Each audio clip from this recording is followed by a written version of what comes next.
How you doing, wrestling fans? I tell you what a night of wrestling we have tonight at the Nashville Fairgrounds Arena. What a great crowd here, ladies and gentlemen, at I-24 Expo Center.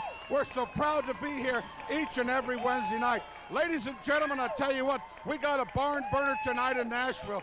2 referees in that main event. The Tennessee Volunteers against Flash Flanagan, Wolfie D, Recon from the Truth Commission. You seen him earlier. He came out here, jumped the Colorado kid from behind. Well, that match will be tonight in Nashville. What do you want? Bill Behrens, the illustrious syndicator, you've caused more trouble in the last week. I tell you, with my wrestling fans, I'm conducting a segment here. I want to tell everybody about wrestling at the Music City Mix Factory, MCW Wrestling, every Tuesday night downtown. I tell you what, most famous place downtown, the Mix Factory, and we're going to be mixing it up every Tuesday night. MCW Wrestling right down there.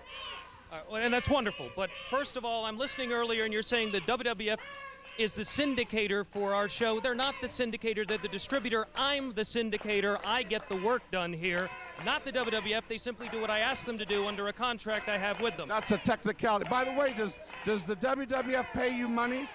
Yes, the WWF pays me. Why don't I see any of that? Well, we have operating expenses out of the other office. There's no need for that. Now, look, first of all, you're talking about money. There are 35 wrestlers backstage, 4 of them from the World Wrestling Federation. These people are expensive. I don't see any reason for that. Do you know that there are wrestlers right now in Memphis working for $15 to $20 a night that would come here anytime we want? They'll stop that. I try to give the fans their money's worth when they buy that $8 ticket. And I think it's time we expand the crew from 14 to 20. That's why I'm bringing in new wrestlers. And we don't need to be doing this public display. No.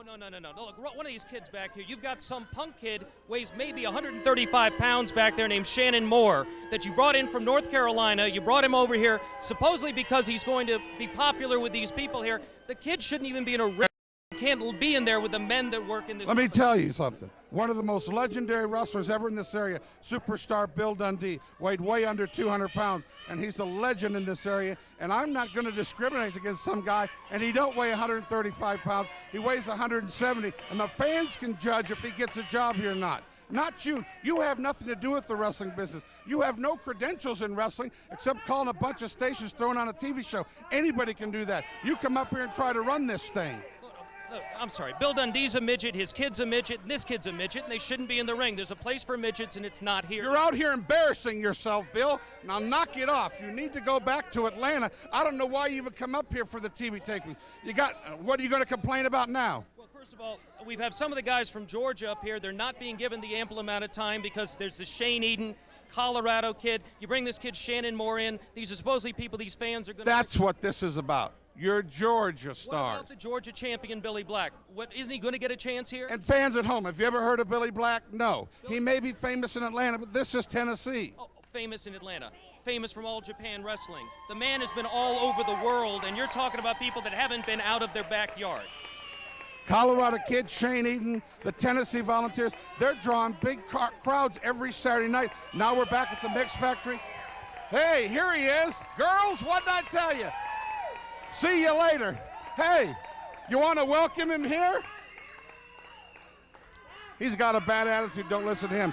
Girls, here he is. I've been telling you about him. Shannon Moore from North Carolina. Welcome to MCW. Thank you. I just want to say what a great place, Tennessee. It's so great to be here.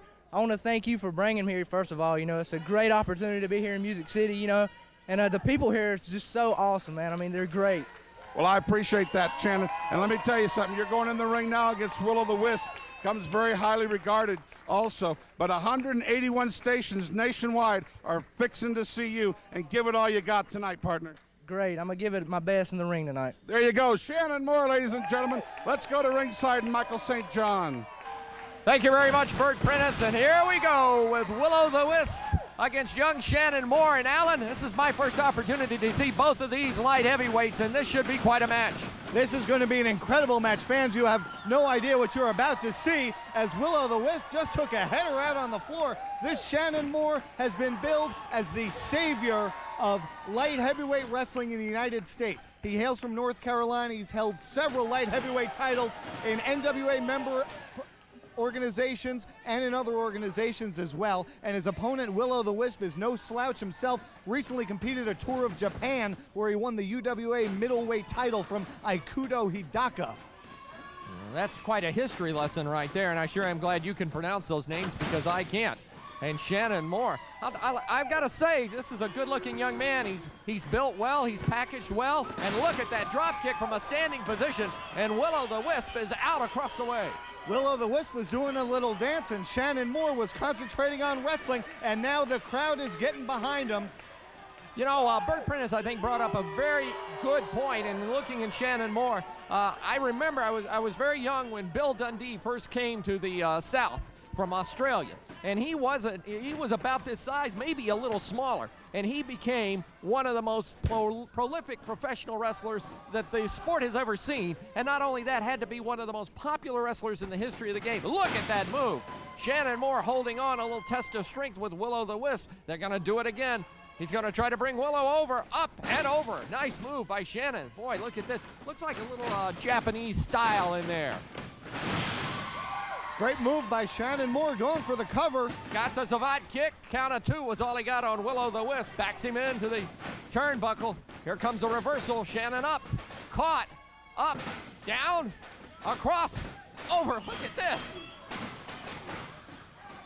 My broadcast colleague Michael St. John having a hard time following the action, as am I, and as are all the fans. And now Shannon Moore out on the ropes. Willow the Wisp gets a big chop to the chest for his efforts. I got to tell you, Alan, very few matches leave me dumbfounded. I'm just watching the action and enjoying both of these athletes. Look at that! Holy cow with that flying head scissors. Willow the Wisp is down. Shannon Moore gets the cover. Count of two was all he got. As the Wisp puts the leg over the middle or over the lower ropes, that caused the break in the count. Well, that's right. Shannon Moore didn't see that Willow was so close to the ropes when he went for the pin. That's where the inexperience comes in. Shannon Moore, as a matter of fact, just graduated high school months ago.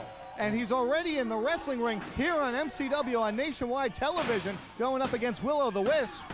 Willow the Wisp goes for the count of two after that big slam. I tell you, that was just one of those power bombs that he whipped him down, and the whole building shook when Shannon Moore hit that canvas that time.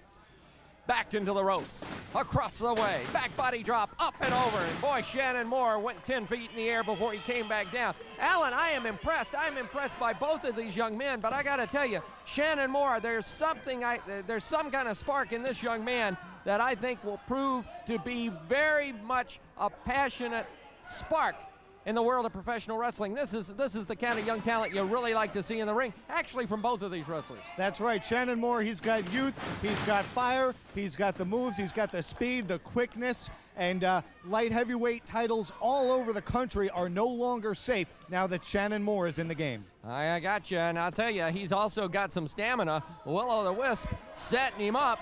Looks like he's going for a full suplex, picks him up, whoa. Drops him face first. Willow the Wisp going to follow it up with a cover. Doesn't hook the leg. Count of two, and Alan, you're correct there. Had he hooked the leg, I think he may have had a pinfall that time on Shannon Moore. You know, as I'm watching this and I'm thinking, and like I said, and you're right, I've been dumbfounded a little bit at the maneuvers and the moves that these men are putting on each other, and to be so young and doing this. But I'm reminded not only of some of the styles I've seen abroad in Japan, but also of lucha libre out of Mexico. That's right, the new breed of professional wrestlers are utilizing styles from across the world in their wrestling repertoire, and it's made for a lot of exciting matches here in the United States. You know, the last match we saw was Shane Eden. Shane Eden, considered one of the top lighter weight wrestlers here in MCW. Also, I would put Chris Michaels into that category as well, and I would love to see either Shannon Moore or Willow the Wisp against either of those two men. Well, you know, the other thing about, you were talking about youth, and youth is serving these two well. Count of two again. Willow the Wisp going for the cover. The youth is serving these two well because a lot of the more veteran athletes, to the pace of this match, would have probably been counted out, or this match would have been over a long time ago. That's right, and also unfamiliarity with the lucha libre style or the Japanese style that leaves so many moves in the arsenal of the younger wrestlers. Oh, he caught the chin right on the apron. Shannon is in some trouble now. And now, no, he came right back and reversed it on Willow the Wisp. And Shannon Moore coming across, up and over on the side of the apron. Whoa, look at this right in front of the crowd across the way.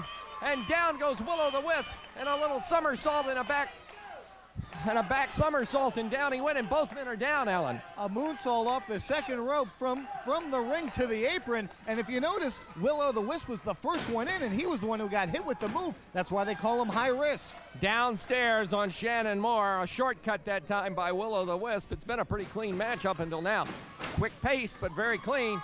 Look at this. Shannon going, grabs him, and down he goes. Bulldogged into the ring. 1, 2, will he get him? No, count of 2 was all he got. I thought he had him there, but again, he didn't hook the leg, and that's where the youth becomes a negative for these young up-and-comers. Moonsault off the top rope, and that time nobody home. Shannon Moore down. Count of 1, count of 2, and Shannon puts that shoulder up. Count of 2 again. Again the shoulder coming up. Now, Willow the Wisp trying to loop him down. Up on the shoulders. What do we got here? Down off the back. Whoa, look at that reverse. 1, 2, 3. An instant sunset flip. Both men worse for wear in the ring, but what a match you just saw here on MCW Wrestling. And Shannon Moore gets his initial victory here on the program today.